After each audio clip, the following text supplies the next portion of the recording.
교우 여러분 반갑습니다. 지난번에 한번 와서 제가 말씀을 전했었는데요. 또 이렇게 함께 시간을 가지고 또 말씀 나눌 수 있도록 또 허락해 주시고 또 인도해 주신 하나님께 감사를 드립니다. 오늘 성전 재건의 의미라는 제목 가지고 학개서 말씀 우리가 같이 생각해 볼 텐데요. 학개서 여러분 읽어보셨습니까? 학개서에는 나라를 잃어버리고 이곳저곳으로 강제로 포로로 끌려갔던 유대 사람들이 페르시아 제국 시대에 고향으로 돌아온 이야기가 담겨져 있습니다. 그런데 모두 다 돌아왔던 것은 아니고요. 일부만 돌아온 것입니다. 그리고 나라를 완전히 되찾거나 혹은 해방되었기 때문에 돌아온 것도 아니고요. 여전히 페르시아 식민 통치 상태입니다. 그래도 학개서의 배경 시대가 되는 이 페르시아 제국 아래 상황은요, 이전 바빌론 제국 시대보다는 훨씬 나았습니다.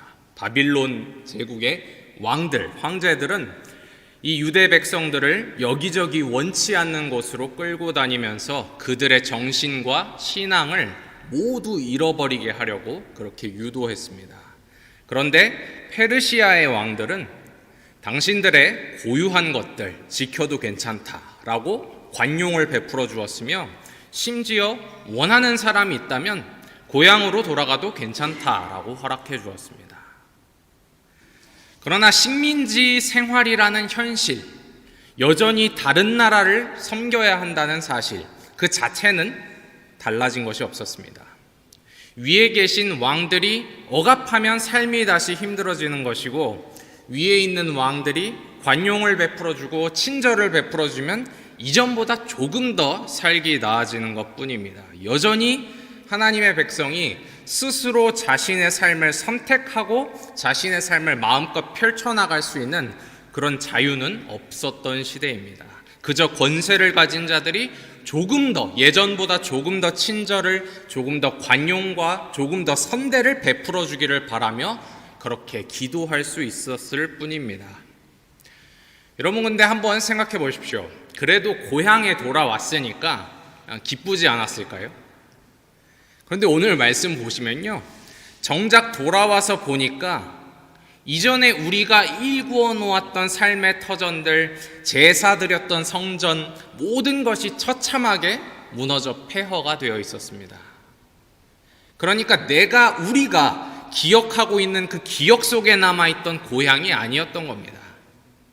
외부로부터 우리를 보호해줄 성벽도 없고 왔는데 살아갈 터전도 없는 말 그대로 폐허만이 그들의 눈앞에 지금 펼쳐져 있었습니다. 오늘 말씀 2절 보시면요, 이 무너진 성읍 앞에 스알디엘의 아들 수룹바벨과 대제사장 여호수아 그리고 그들을 따라 함께 돌아온 백성들이 지금 서 있습니다. 여러분, 수룹바벨이 누구냐면 다윗의 후손입니다. 그러니까 왕과의 자손입니다. 여호수아는 누구냐면 우리가 잘 아는 그 모세의 후계자 여호수아 말고 이름은 같지만 이 여호수아는 대제사장의 직계 자손입니다. 그러니까 대제사장의 역할을 감당해야 할 사람입니다.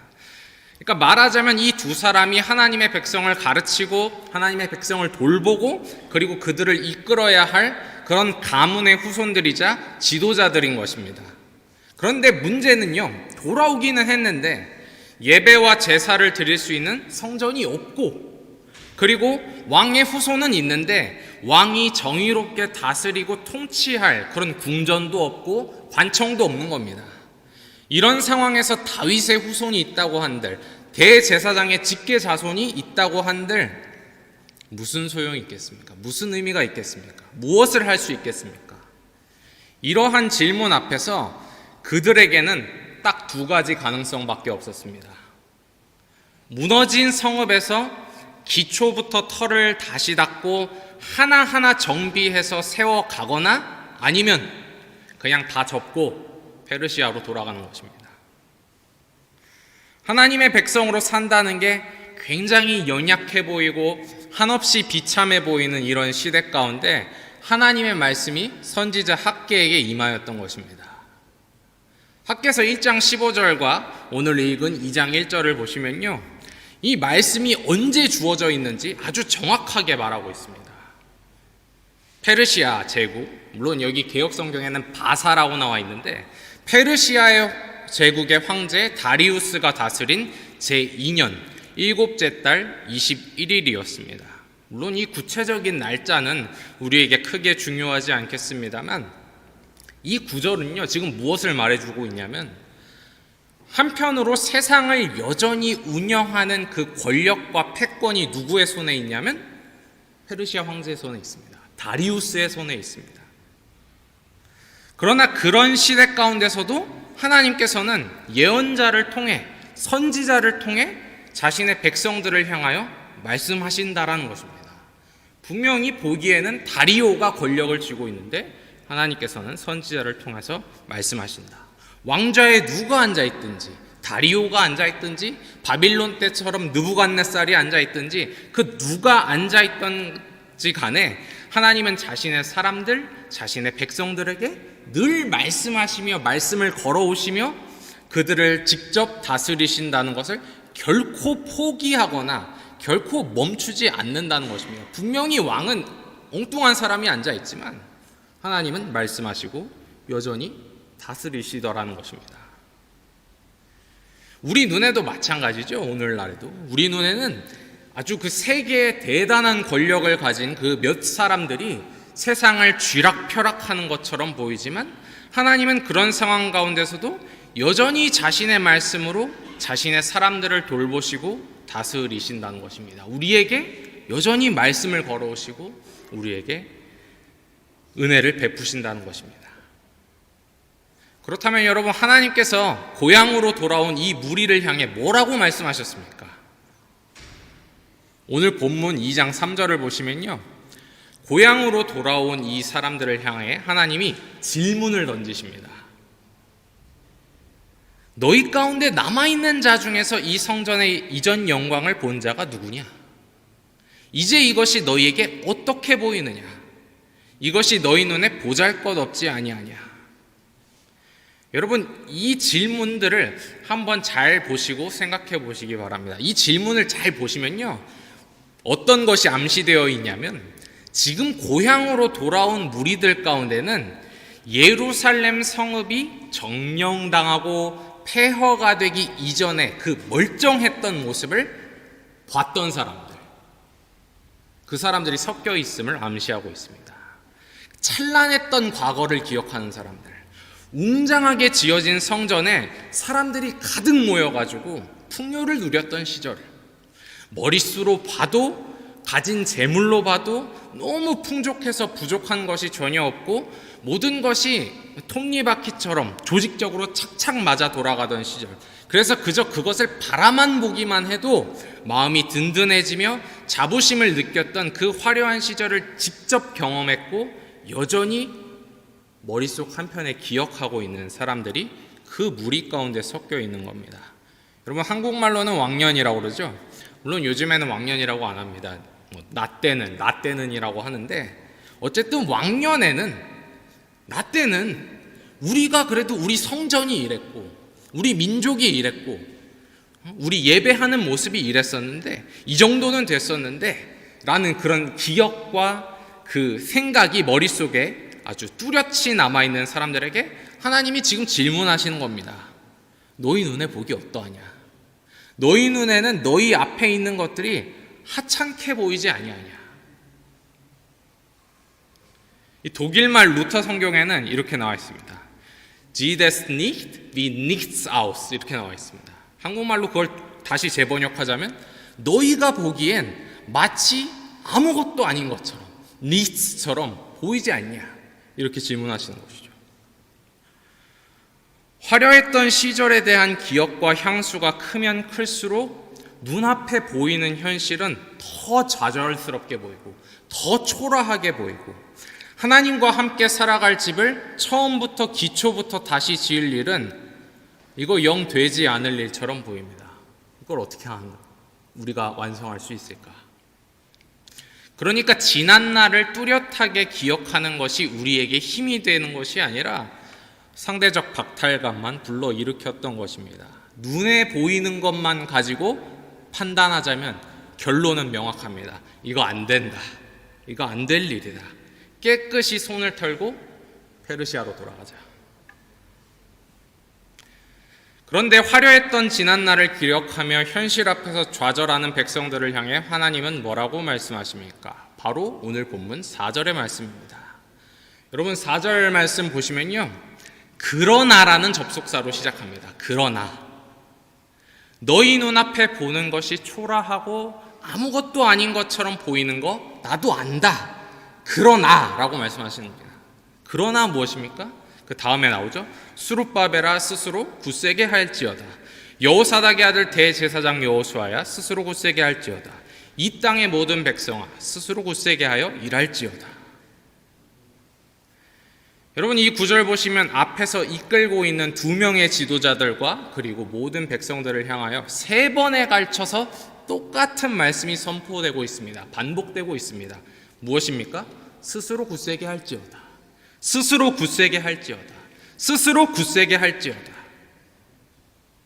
좀 더 현대적인 표현으로 성경을 번역해 보자면 이렇게도 할 수 있겠습니다. 한국 사람들이 잘 쓰는 표현으로 화이팅해라. 화이팅해라. 화이팅해라. 주눅들게 하는 화려한 과거에 대한 기억, 그리고 그로 인해서 침울해진 그 마음을 떨쳐버리고 화이팅하라는 것입니다. 나라를 잃어버린 왕의 후손도 성전 없어서 제사를 집례할 수도 없는 대제사장도, 그리고 삶의 터전을 잃어버린 이 백성의 무리들도 하나님의 백성으로서의 부르심과 정체성을 가지고 힘을 내라는 것입니다. 화이팅하라는 것입니다. 하나님이 다시 공의로 바로잡으시고 긍휼로 다스리실 그 성전과 성읍을 다시 재건할 때까지, 완공할 때까지 초라함과 박탈감 때문에 먼저 스스로 무너지거나 먼저 포기하지 말라고 말씀하시는 것입니다. 그리고 이어서 4절 말미에 보시면 우리는 만만치 않은 상황 가운데서도 화이팅할 수 있는 근거를 발견하게 됩니다.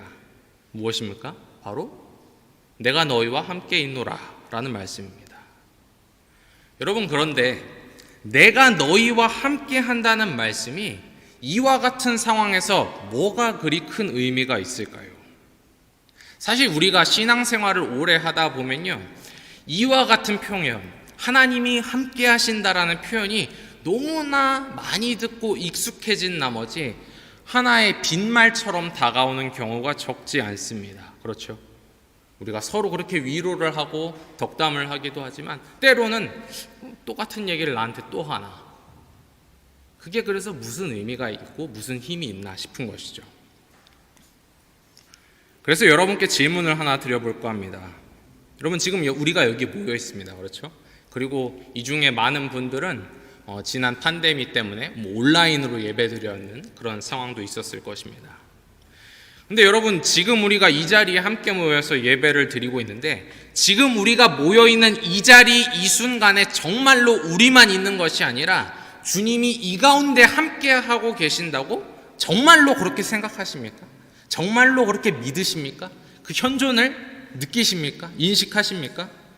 그리고 그뿐만 아니라 여러분의 매일의 삶의 현장 가운데 여러분의 일이라던가 사업이라던가 학업 가운데 정말 그 삶의 현장 가운데 주님이 정말로 함께 하신다고 믿으며 살아가십니까? 이런 질문을 제가 드리는 까닭은 바로 이것이야말로 오늘 본문 말씀이 다루고 있는 문제의 핵심이기 때문입니다. 아까 말씀드렸다시피 스룹바벨과 여호수아 그리고 백성들이 돌아온 이 땅에는요 아무것도 없습니다. 성전이 완전히 파괴되었습니다. 초라한 폐허만 보일 뿐이고 이제 처음부터 공사를 다시 시작해야 합니다. 그런데 보십시오. 성전도 무너졌고 제사도 못 드리는 상황인데 여기 정말 하나님이 계신다고 말할 수 있을까? 성전이 무너지고 초라하게 되었다는 것은 어쩌면 하나님이 이곳을 떠나신 게 아닐까? 우리를 버리신 거 아닐까? 예전에 그 화려했던 시절을 우리가 수고해서 전부 다시 복원하고 시스템을 정상화 시켜 놓으면 그제서야 하나님이 위에서 내려다보시고 이제 내가 갈 만한 장소를 다수였니 하면서 그제서야 돌아오시는 것은 아닐까. 그런데 식민 통치라는 이 척박한 현실 속에서 우리가 과연 이 성전을 다시 짓는 일을 마무리 지을 수 있을까? 이런 질문들과 의문들이 이 사람들의 마음속에 자연스럽게 올라오는 것입니다. 그래서 실제로 여러분이 이 동시대에 쓰여진 성경인 에스라서를 보게 되면요, 에스라서를 읽어보시면 성전을 재건하는 프로젝트가 조금 진행되다가 멈추고 조금 또 진행되다가 멈추는 일이 계속해서 반복됩니다. 한 번에 쭉 완성되는 것이 아니라 계속해서 중단되고 지연되는 것을 발견할 수 있습니다. 한 번은 믿음으로 화이팅 했다가도 또 절망하고 냉담하는 일이 반복되었던 것입니다. 교우 여러분, 여러분도 잘 아시지만 인간이라는 존재는요, 외부의 영향을 굉장히 많이 받습니다. 물질적인 영향을 굉장히 많이 받습니다. 우리가 유럽에 살고 있다 보니까 그런 경험을 할 기회가 많은데, 무언가 거대하고 화려한 교회 건물, 성당 건물을 보면요, 이렇게 바깥에서 바라만 보아도 그렇지만 안에 실제 들어가 보면 그 자리에 앉아만 있는 것으로 뭔가 거룩함의 광채가 나에게 스며드는 것 같지 않습니까? 그런 교회들 있지 않습니까? 독일에도 많이 있고 스페인에도 있고 이태리에도 있고. 그런데 거기다가 플러스로 음악적으로 아주 프로페셔널하게 훈련된 대규모 찬양단이라던가 혹은 가톨릭 교회에서 많이 발견할 수 있는 것처럼 너무나도 순수해 보이는 어린아이들로만 구성된 소년 성가대가 알아듣는 말도 아니고 라틴어로 된 성가를 부르는 것을 들어보면 정작 나는 라틴어를 못해서 그 라틴어가 무슨 가사인지 이해는 못하지만 뭔가 주님께서 하늘을 열고 내려와 여기 함께 계시며 은총을 막 베풀어 주시는 것 같은 그런 느낌이 들곤 합니다. 혹은 그것이 아니라면 아주 큰 대형 집회에서 수천 수만 명의 회중들이 한자리에 모여서 말씀을 나누고 찬양을 하고 기도를 드리면 그 안에서 실제로 이루어지는 것이 그 내용이 무엇인지와 상관없이 그 규모와 웅장함이 주는 느낌 자체가 마치 주님의 영광스러운 임재처럼 느껴지더라는 것이죠. 왜냐? 사람은 그런 존재이기 때문에. 그게 나쁘다는 것이 아니라 사람은 그런 존재이기 때문에. 그러다 보니까 4세기에 기독교가 로마 제국의 공식 종교가 된 이후로 교회는 끊임없이 웅장함과 성스러움과 화려함을 확보하려고 애를 쓰고 전력을 다했던 것입니다. 그렇게 해야 사람들이 주님이 우리와 함께 하시고 우리에게 은혜를 베푸신다고 느꼈기 때문에 거대한 건물을 짓고 거대한 합창단을 조직하고 그게 반드시 확보가 되어야 정말 여기에 뭔가 주님이 계신 것 같고 하나님의 영광이 여기에 임한 것 같고 뭔가 여기에서 지금 거룩한 역사가 일어나는 것 같은 그런 인상을 사람에게 줄 수 있기 때문입니다. 그런데 여러분, 오늘 본문 말씀 보시면요, 주님께서는 이러한 인간의 기질과 성정과는 다르게 폐역 가운데라도 주님의 공동체를 세워보겠다고 모여있는 이 무리, 그 가운데 이미 함께 하신다고 말씀하십니다. 그러니까 다 멋지게 완성해 놓으면 그제서야 주님이 찾아오시겠다는 것이 아니고요, 이미 그 순간에 거기에 계신다고 말씀하십니다. 그런 의미에서 하나님은 화려했던 옛 성전의 기억 말고 다른 기억을 끄집어낼 것을 요청하십니다. 여러분, 오늘 본문 말씀 5절 한번 보십시오. 이렇게 말씀하고 있습니다. 너희가 애굽에서 나올 때 내가 너희와 언약한 말과 나의 영이 계속하여 너희 가운데 머물러 있나니 너희는 두려워하지 말아라. 여러분, 구약 성경 스토리를 따르자면 이 히브리 백성들은 애굽에서 탈출해서 이집트에서 탈출해서 광야에서 주님을 만났습니다. 그렇죠? 그리고 순간적인 분노로 애굽의 병사를 죽이고 도망쳤던 모세가 어디서 하나님을 만났냐면 광야로 나와서 하나님을 만났습니다. 모세처럼 히브리 백성들도 광야에서 함께 하시는 하나님을 만났습니다. 그러니까 제국의 크고 화려한 신전이 아니라 아무것도 없어서 주님 외에는 그들을 달리 보호해 줄 뿐이 없는 그런 광야 생활 한가운데서 정말로 주님을 만났던 것입니다. 광야에서 백성들은 때론 우리가 이렇게 살 거면 그냥 애굽으로 돌아가자, 이집트로 돌아가는 것이 낫겠다라고 불만을 토하기도 했습니다. 그러나 광야에서의 시간을 지나면서 이 백성들은 오히려 우리가 아무것도 없기 때문에, 아무것도 가지지 않았기 때문에 함께 하시는 하나님을 신뢰하고 의지하며 하나님이 뭔가 우리 가운데서 일하실 것을 기대하는 법을 배워나갔던 것입니다. 그러니까 지금 주님의 성읍을 다시 만들고 재건하겠다고 돌아온 무리들이 이 순간에 정말로 머릿속, 마음속 한편에서 불러내야 하는 기억은요, 모든 것이 갖추어졌던 그 예전 왕국 시절의 화려한 기억이 아니라 더 이전으로 올라가서 광야 시절의 기억이었던 것입니다. 하나님의 성전을 다시 세워간다는 것은 이와 같은 광야 모드로 들어가는 것에 다름이 아니라는 것입니다. 여러분, 이제 슬슬 마무리를 지어보도록 하겠습니다. 근데 사실 이제부터가 진짜 중요한 이야기라고 할 수 있겠습니다. 여태까지 우리는 오늘 학개서 말씀이 지닌 의미를 잠시 살펴보았는데요. 그렇다면 하나님께서 함께 하심을 믿으며 화이팅하며 성전을 다시 세워가라는 이 학개서 말씀이 오늘날 우리에게 무슨 의미가 있을까요? 단순히 문자적으로 건물만 놓고 보자면요, 학개 선지자 시대가 지난 뒤 성전은 다시 실제로 세워졌습니다. 재건되었습니다. 그런데 이 역사를 좀 보신 분들은 아시겠지만 다시 세워진 그 성전이요, 주 70년 로마 제국에 의해서 또다시 파괴됩니다. 기껏 다시 지어놨는데 70년에 또 무너집니다. 그리고 2000년이 지난 오늘날까지 그 상태로 그대로 남아있습니다. 2차 세계대전이 끝나고 유대인들이 다시 모여서 1948년에 이스라엘에서 나라를 건국하기는 했지만 팽팽한 종교적 정치적 대립 때문에 성전을 다시 짓지는 못하고 있는 상황이 지금까지 지속되고 있습니다. 그런데 우리가 오늘 여기서 학개서를 읽고 묵상한다는 것이 무슨 의미가 있을까요? 우리가 힘을 내어서 유대인들이 예루살렘 성전 다시 지을 수 있도록 후원이라도 하자는 것입니까?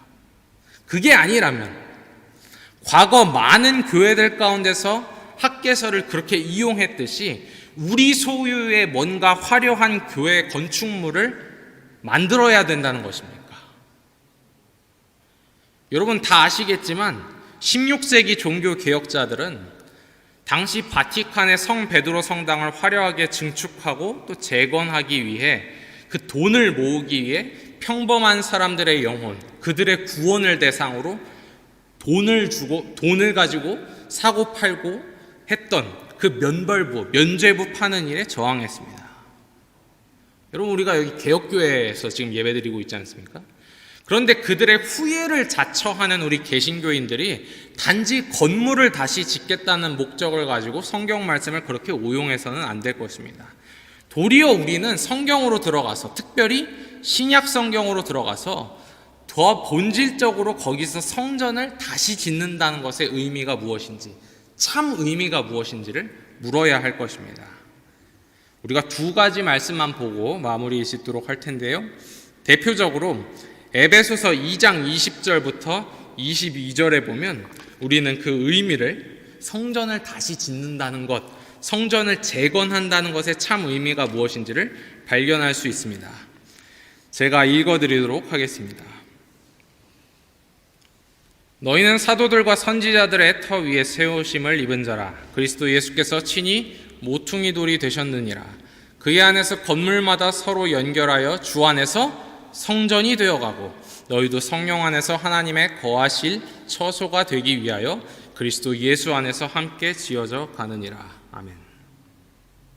여러분, 여기 방금 제가 읽어드린 에베소서 말씀 보면은 성전에 대해서 세 가지를 말하고 있습니다. 첫째로 성전이라는 것은요, 여기 보시면 건물이나 시스템이 아니라 바로 그리스도 예수 안에 있는 사람들 자체가 성전입니다. 그래서 사도 바울은 여기서 뭐라고 이야기하냐면 너희가 성전이 되어간다라고 말하고 있습니다. 즉 하나님은 건물이나 뭐 어떤 조직이나 어떤 장치가 아니라 그분의 사람들 가운데 함께 하시며 그분의 사람들 가운데 임재하신다는 것입니다. 그리고요, 둘째로 에베소서 말씀 보면요, 그리스도 예수 안에 있는 사람들이 바로 성전이기 때문에 성전을 세우고 성전을 재건한다는 것은 다름 아닌 무엇입니까? 사람을 세우는 것입니다. 사람을 일으켜 세우는 것입니다. 따라서 사람을 세우는 것이야말로 성전 건축과 재건의 본질이자 진정한 의미입니다. 사람을 그리스도 안에서 세우는 것. 그리고 마지막 세 번째로 에베소서 2장 20절 보시면 뭐라고 시작하고 있냐면, 이 성전은 사도들과 예언자들이 놓은 기초 위에 세워져야 합니다. 무슨 말씀입니까? 사도와 예언자들이 놓은 기초, 바로 사도들과 예언자들을 통해 주어진 이 하나님의 말씀 위에서 성전이 세워져야 함을, 사람이 세워져야 함을 의미합니다. 하나님의 말씀이 바로 성전 터이고 성전의 기초이고 성전이 세워가는 과정 가운데서 충실히 따라야 할 가이드라인, 성경 곳곳에서 나타나 있듯이 사람을 세우기 위해 반드시 충분하고 풍성하게 공급되어야 할 양식입니다. 그런데 교우 여러분, 이러한 성전에 대한 이해, 성전을 사람으로 보는, 그리스도 안에 있는 사람으로 보는 이해는 비단 사도 바울만의 독창적인 생각이 아니었습니다. 마찬가지로 사도 베드로도 성전을 그리스도 안에 있는 사람들로 이해하고 있습니다. 우리가 한 구절만 더 찾아보도록 하겠습니다. 베드로전서 2장 4절과 5절을 보시면 이렇게 나와 있습니다.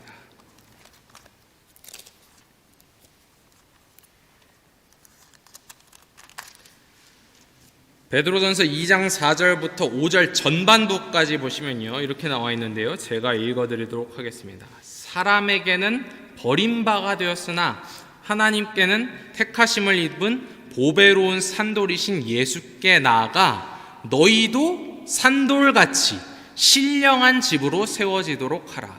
신령한 집, 말하자면 성전이죠. 신령한 집, 성전으로 세워지도록 하라.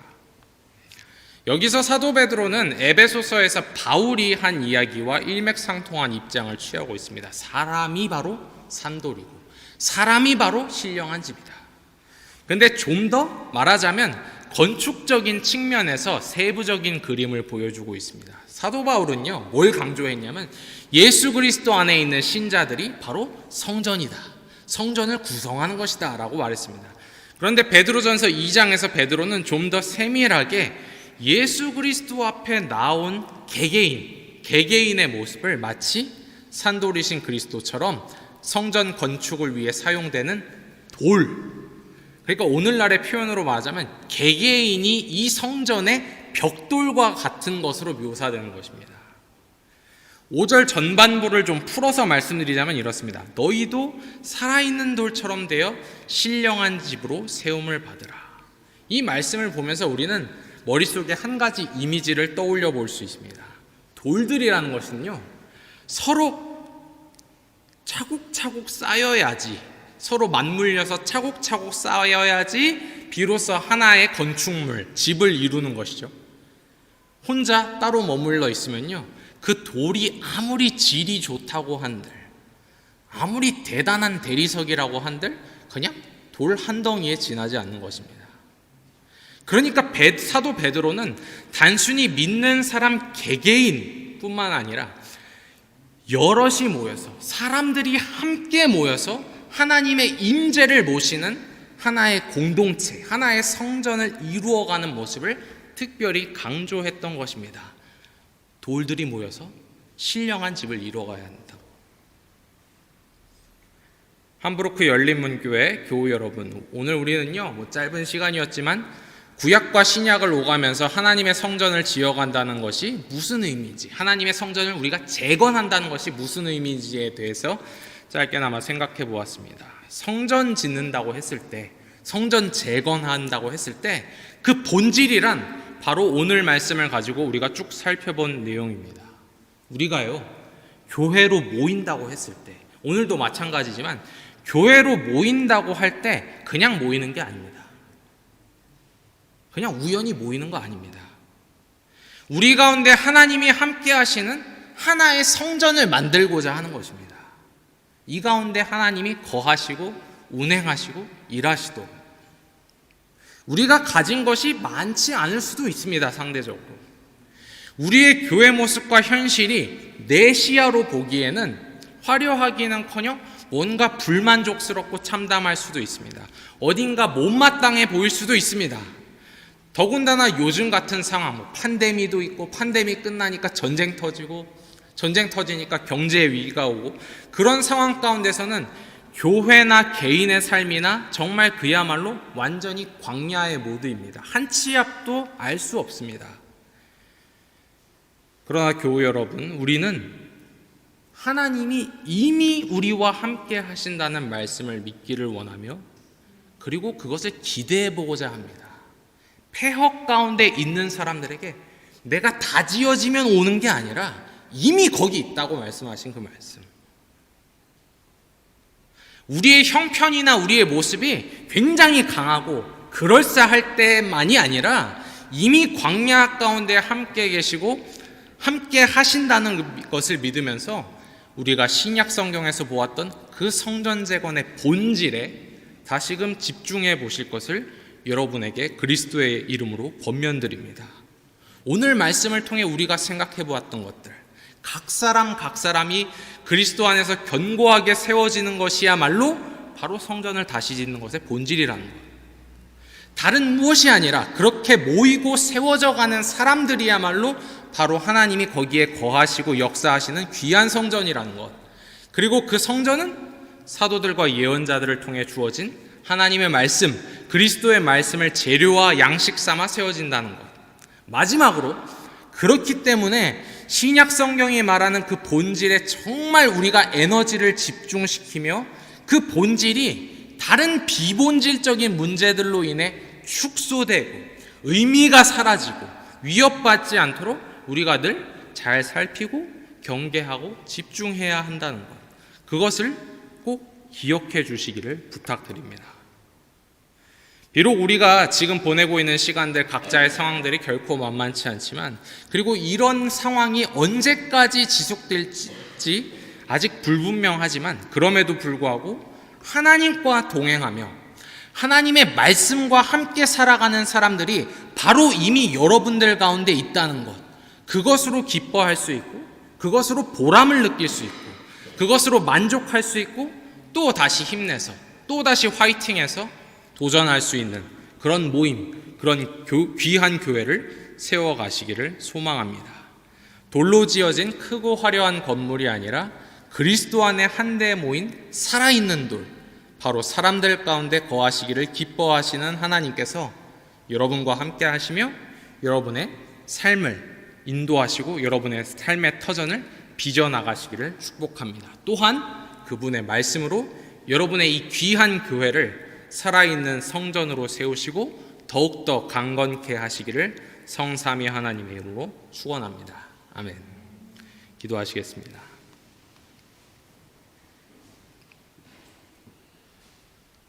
우리를 당신께로 모으신 주님, 그리고 우리와 이미 함께 하시는 주님, 주님의 말씀을 감사함과 신뢰함으로 응답할 수 있는 용기를 우리에게 주시옵소서. 우리 가운데 성전을 만들어 가시기를, 지으시기를 소망하시는 주님의 뜻이 여기 함께 모인 교우님들을 통해 이루어지게 하옵시고, 우리의 삶이 당신의 붙드심 가운데 있음을 우리로 하여금 깨닫고 기뻐하며 또 감사하게 하옵소서. 그리하여 주님께서 우리 가운데서 경배 받으시옵소서. 신실하신 구주 예수 그리스도의 이름으로 기도합니다.